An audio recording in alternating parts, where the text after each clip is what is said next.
She's Honey Girl. She's Miss Brooklyn. Lil Kim is just so Brooklyn. But I'm made up of so many things. I'm a chameleon. That's what they tell me to. I was carrying a baby when I was young. I just think he's one of those guys that doesn't take rejection very well.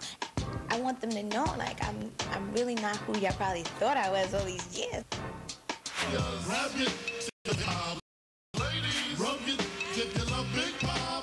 Making Play's anthem it was exciting. I was very curious to how it was going to turn out, because that was the first video I've ever made. The Pac Max and Cadillacs, now I pimp Ace in the act. Watch my money stack. Shockingly though, and Biggie really got what my image should be, and I was surprised that they really let me be me. And you know, they went there. Like, we went to Versace, we went to Gucci, we went everywhere I like to shop. So I was happy, you know, that I was able to, you know, display my image. I wasn't worried that they weren't gonna accept it at all. I don't even think I thought about it. I think this was me. I was just being me, like, yeah. Like, I saw the clothes I was gonna be able to wear. I was like, yeah, that's what I'm talking about. This is how I want to. This is me. This is me. This is what I would do. You know, I had a mink coat when I was in the 7th grade. It was my mother's, but she gave it to me. And I had Gucci bags, you know, big, like 4 or 5 door knockers in my ear at one time. So, you know, for me to be able to be glamorous like that in my first video at a time when female rappers were dressing like the boys and, you know, looking very boyish, I felt like there was an evolution at that time. When I came out, I felt like I was, you know, I didn't really think about it. I just knew I was being fly. But however, I could say, at that time, with my makeup, I didn't know better. You know, it was all good.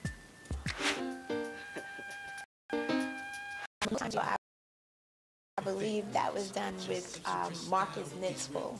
Our mama, Miss Savannah, usually rock the Prada, sometimes Gabbana. And when Puffy and I, you know, Puffy was like the control freak of that video.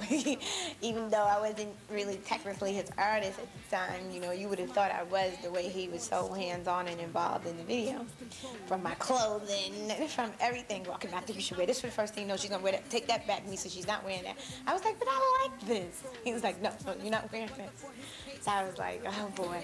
But it was so funny because when Marcus brought the treatment, he had me in army fatigue outfits and boots and, you know, all kinds of, you know, stuff, crazy, like hardcore men stuff that I don't think at that time people would have really got or understood.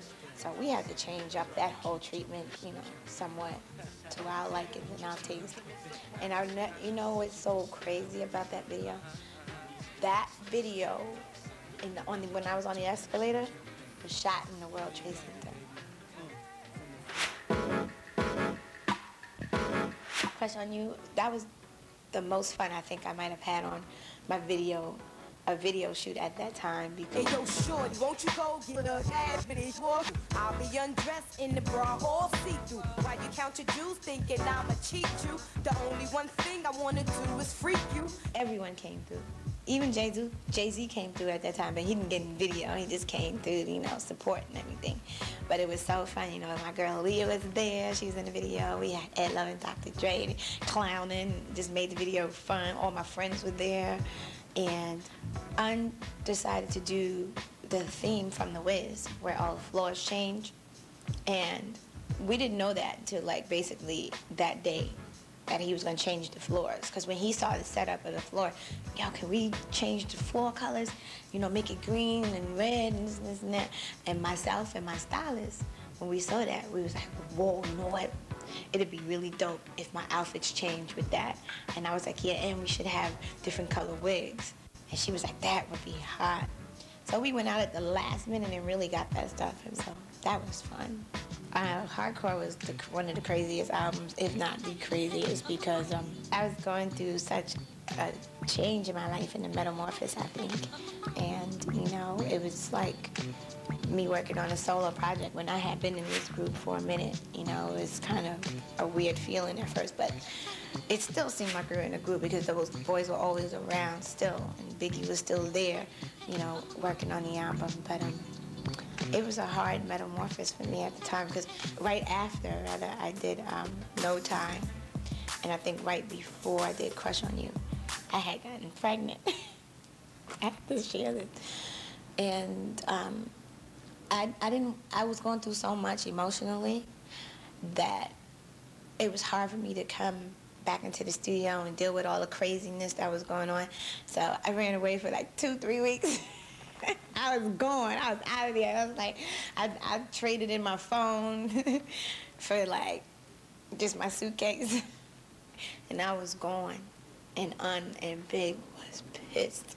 And that's why you have that whole song of C's on my album. Because, you know, it was supposed to be a duet from the beginning. But I had enough. I was like, that's it. I'm gone. Forget y'all. I'm going. I can't take y'all no more. And then on top of all that, I was carrying a baby. And I was young.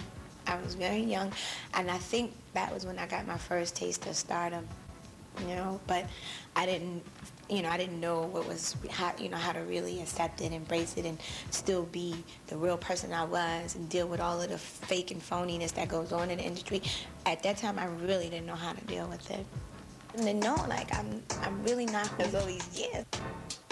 Yeah, 2000. No matter what people say, No matter what they say. That record, I really don't know how it got to be the first single, because it really was not supposed to be the first single. I always wanted to do a Spanish song. everywhere I go, red car. Get the keys to my lake, Tony Park. There was a song specifically that was supposed to be my first single. There's 2 songs that were supposed to be my first single, and one of the songs was called The Queen, where it was sort of like a opera record, something like Nas's You Can Hate Me Now. It was almost just like that, and it was a big record in the streets. People was loving it. The record company didn't feel that that should be my first single at the time. They didn't understand it. For whatever reason, my record company was like, oh, we can go with this, we can go with this. But me and Puppy weren't too sure, because the Spanish thing had been so done at that time. That was one of my main concerns. Like, I was like, you know, so-and-so just put out a record like that. Another female rapper put a record like that. And I was like, I don't want to do that same record. And they were like, no, trust me, it's going to work. You know, we kind of went with it. I was like, all right, forget it. You know, I kind of had to make a halfway executive decision, too, with them to just go ahead and move forward, because we were losing a lot of time. I did not want the sales of my record to suffer from it, so we just went along with it, because it had a little mixture of hip-hop and Spanish at the same time. They thought it was something different for me. Fam deep with security in the Jeep. When the Queen come in town, everything shut down. I remember doing the video in LA, and Carmen Electra came through, Exhibit came through, Redman and Method Man. It was nice. I had fun. And Mary and Missy came through all, well, during Mary drinking days and my drinking days and Missy drinking days. Missy and Mary, they got so tall at my video that they both passed out, and Missy passed out underneath the chair that I had to do my shot in. So we were like, Missy, you gotta get up, you gotta get up. She was like, huh? All right. And she never got up. So the director just shot around her. So there's a shot when I'm sitting in that spot. I think I'm on a couch or a chair. She's down there, but I don't think you can see her very well, but if you look good, you might be able to, because she never moved. So we had to take the shot around her, because they were like, Kim, we gotta get Missy up. I said, just leave her. Finish. She was so comfortable, like, you know, during